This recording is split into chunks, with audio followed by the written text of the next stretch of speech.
What's up, everybody? My name is Kyle, and in this video, I'm going to talk to you about Black culture in America.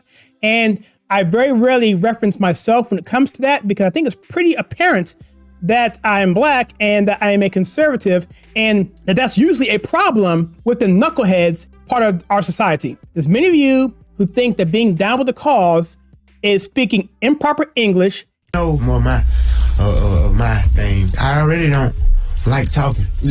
Acting stupidly, acting like you don't have any sense, listening to crazy, insane music, acting out, wearing your pants down to your kneecaps, wearing fake plastic teeth that is not gold, and you just act like, okay, I got this to show, but really all you're doing is showing your insecurity and your lack of, probably in most cases, unfortunately, a father figure. Deion Sanders is that father figure for many of his players, if not all of them, at Jackson State. Deion Sanders is the most down man right now for the cause, but you don't even know what he's spouting is conservative principles, but you're too buffoonery acting to even understand any of it.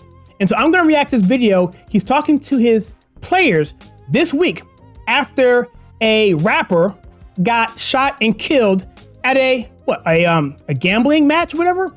And it's so ridiculous. So you think that this person, this rapper who got shot, who got killed, is more down than a Deion Sanders who's actually spouting conservative principles, common sense conservative principles, God-fearing conservative principles, the same thing that you come down on people like me for doing the same thing, but yet you're too, I don't want to say dense, but I would say you're too dense not to connect the dots. You think that you're down with the cause, voting for a party of poll taxes, segregation, slavery, the Klan, redlining, all the things you say you hate about so-called the man you vote for, en masse. And yet you consider Black conservatives the sellouts? You sound crazy. And yet you think you're going to shut me up by your lack of information, your lack of knowledge, your lack of any kind of argument?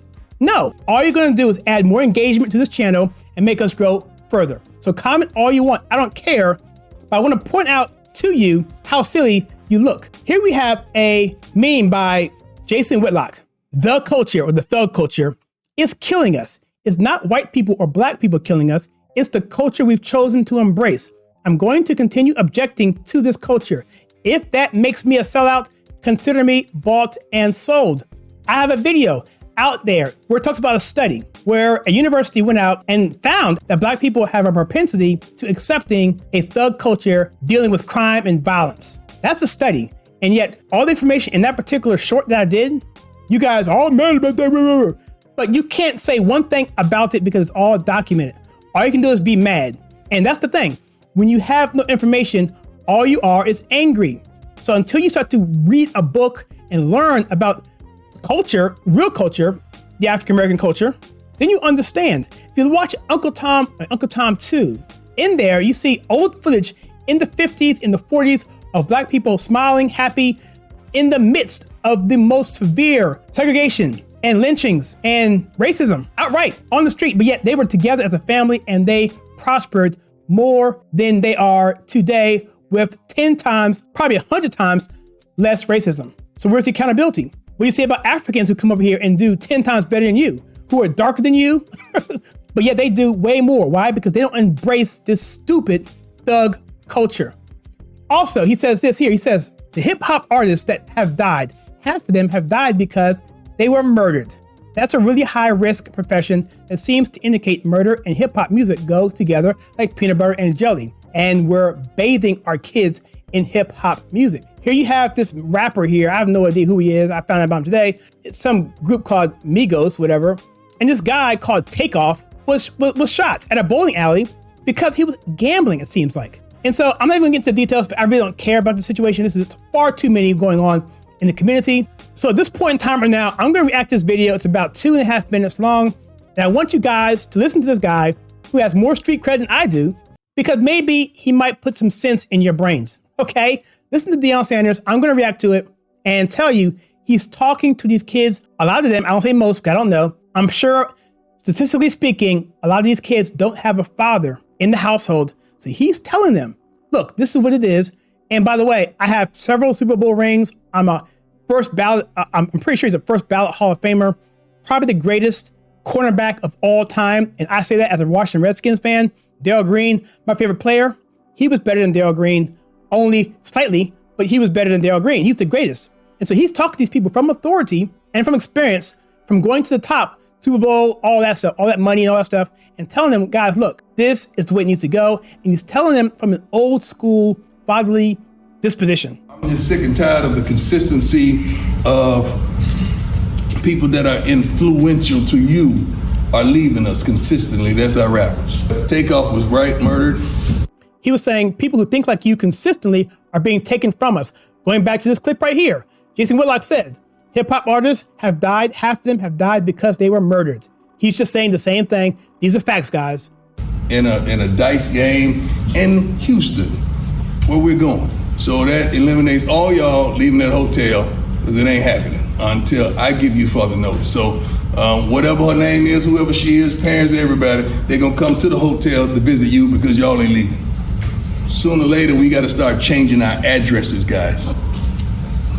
That's an analogy to saying, I know we this, but we ain't that. We gotta leave that behind that we once did. And that's what you guys are. Now you guys are Jackson State royalty. You ain't no, man. You're not whoever you were a year ago. And just so you know, Jackson State is one of the best schools in the country at the 1AA level in NC2A. So yeah, they're fantastic. And it's an HBCU, historically black university. I went to a historically black university during a time of a championship as well, back in the 90s. And so that's A&T, by the way, in case you didn't know. And so he's talking about you guys need to know where you are, have pride in what you are, and disassociate yourself from these knuckleheads. You're not even who you're gonna be a year from now, which is a blessing. But you can't continuously do the things you've always done and expect to get the results. It's gonna have to be a change. All of us have gone through drastic changes. Have we, coaches? Have we, coaches? All of us are still evolving into what God has called us to be, and that's change.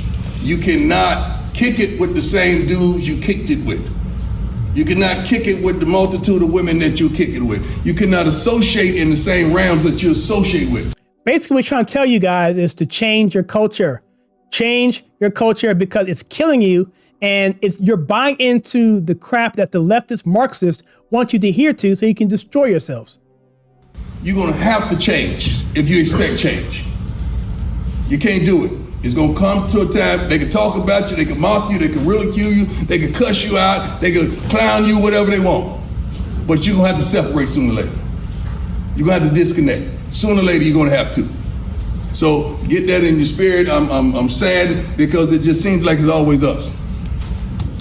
But we wanna say we matter, we wanna say we keep it in 100, but it's always us. And see, what he's trying hard not to say here, guys, is that it's always black people.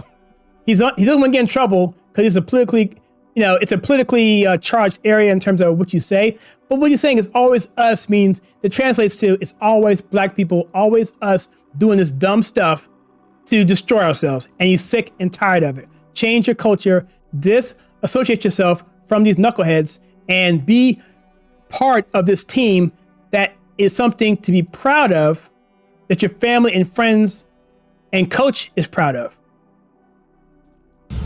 Now we lose another soldier to some bull junk that when we look back at it, the gentleman gonna say, dang, now his whole life changes. Because now he's incarcerated or murdered in a consequence of what transpired. Because you know how the game is played. And I don't want y'all playing that foolish game because y'all are valuable to your families, friends, loved ones, and you're valuable to us.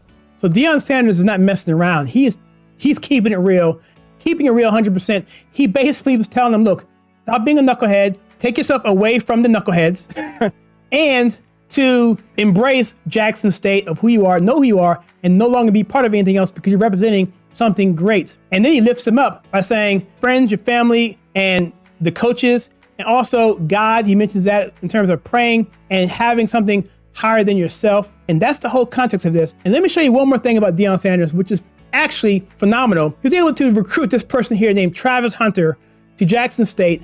And Travis Hunter was the best college player last year anywhere in the country. This is from Rivals. This guy was recruited from everybody. He was #1 nationally, #1 in Georgia, #1 in his position. And look what he was getting offers from Alabama, Auburn, Clemson, East Carolina, and on and on and on.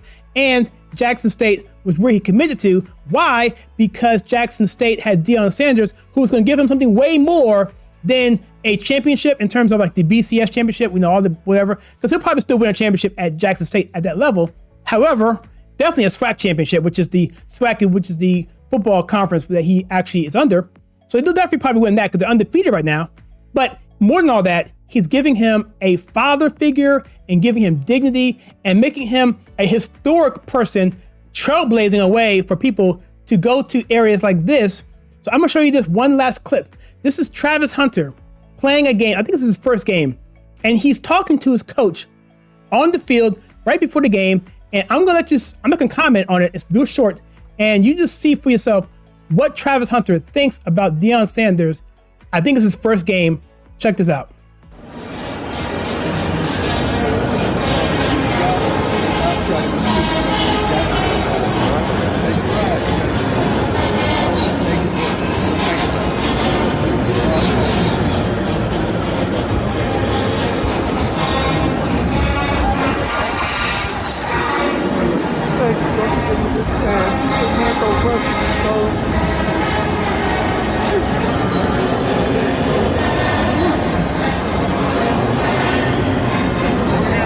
I'm Kyle Suggs, and I'll see you in the next video.